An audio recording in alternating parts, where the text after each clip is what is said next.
Prince Carl Philip and Princess Sofia, please come up onto the stage. I know that you want to talk more about your personal experiences and your mission, and Kim Walla is going to facilitate that conversation. Your Majesty, Your Royal Highnesses, Minister, ladies and gentlemen. I would like to start off this conversation by where you actually began, Prince Carl Philip. And you told the story about how you and Princess Sofia initiated the foundation on the basis of that you wanted every young people to be able to be themselves. So from your perspective and from your personal experience of dyslexia, what do you say, what would you say are the key points that you would like to highlight? I think we have to start from the beginning. I got my diagnosis when I was rather old. I think it was 10 or something like that. Back in the days, today we know much more and much better. But we know that the detection is so important. And it helps not only the writing and reading, but also the self-esteem of a person. I remember when I was in class and I felt that I was not in the same level as my friends and trying to keep up and the same workload that they did, I felt that my self-esteem was not that great. And it was not my friends that sort of told me that I was stupid or bad or something. That was myself that I felt that I was your own feeling. My own feeling telling me that I was not in the same place as they were. And there is a really interesting study that has done by Ulrika Wolf that is here somewhere in the audience that I recently heard that if you make a high intense learning early at the age of maybe 4, that can be really important for that child, especially if that child has maybe, because you don't know it yet, dyslexia. Yeah. And I thought that was really interesting. Not only for the reading and writing, once again, but for the self-esteem. Yeah. Thank you so much for sharing that reflection. I think it's so important when it comes to talking about losing out on potential that we have been talking about during the panels ahead of us, and tapping back to that we have about 5 to 10 or 8% of our population that has dyslexia. If that means that it is over 1 student in every class, and if we're not being able to picking that student up, we are losing out on a lot of potential.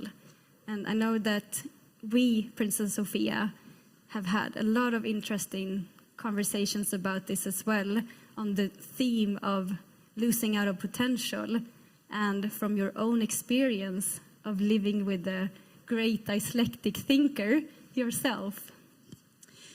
Absolutely. I think we all know, with this inequality, it is losing out of so much brilliant minds and potential. I think we all have a common view on that.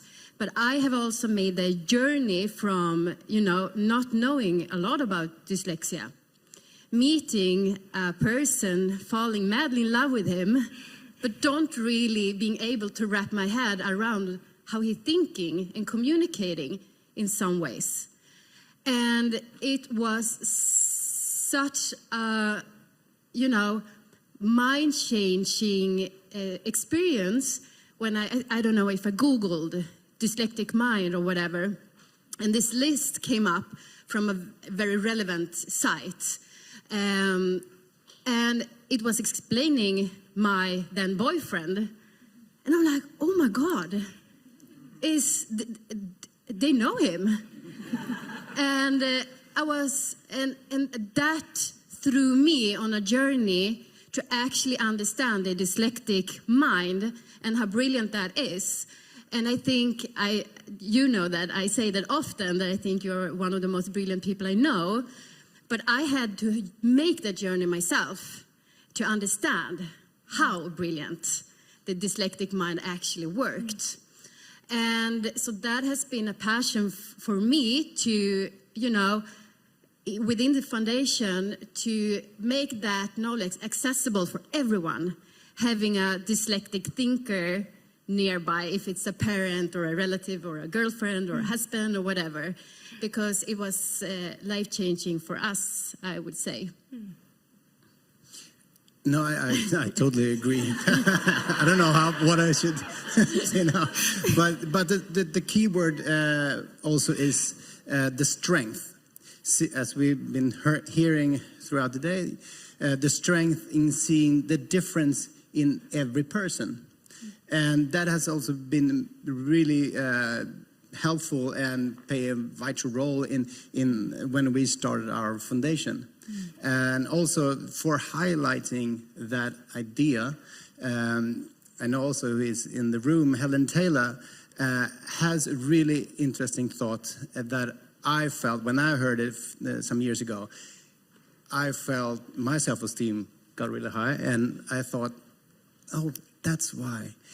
She talks about her studies, says it's about bees, the bee society. And about 20% of the bees goes a little bit farther out. They're more explorer, more adventures to seek new paths of flowers or wherever it is. And it's sort of 20% of dyslexics who also are adventurers, problem solvers, outside box thinking. And I thought that sort of in between, I thought it was a great similarity. Yeah, and that felt good. Thank you, Helen.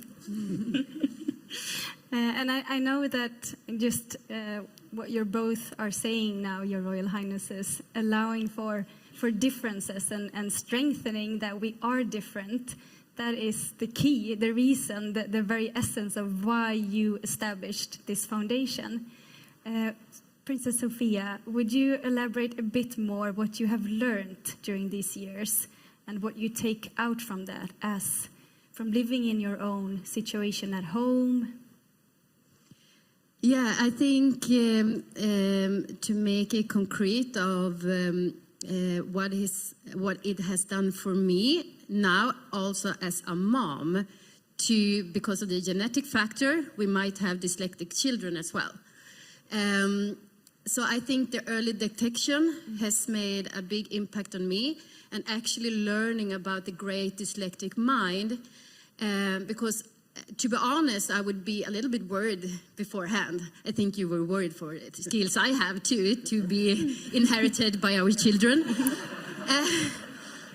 But throughout this journey with the foundation and getting all this knowledge, I feel so comfortable, and I don't have any doubts that my kids will be able to live to the fullest potential within everything, whatever they want to do. And that's a very nice feeling to have, and that's a feeling that we feel very passionate about to give to other parents or relatives, to family members that have dyslexia or might have. And there are quite easy signs to use to see if your child might be a dyslexic person that we are working very much with at home, actually. And that feels quite safe as well. And I must just add, today we have so much great tools that also helps us grown-up, but especially young people and kids with the everyday needs, sort of say. And also hearing all the thoughts that has been talked about today, I look very positive on the future, I must say. I think we could continue this conversation for hours, and I think that everyone in here feels quite the same way. And to summarize exactly on that note, that dyslexia is a matter of realizing the strengths in our differences as a human society. And that dyslexic thinking, for sure, consists of very prevalent characteristics that we've been talking about today, such as creativity, problem solving, and big thinking, and much more. But what makes us, again, resilient is our differences as a species. That is why we should make every young person be able to reach their full potential, right? So we should give the support that the young people need. Is that the end? No, I have a punchline. Okay. I got a bit emotional going there. So the end is like this. Thank you so much, Your Royal Highnesses, Thank you for this lovely conversation. Thank you.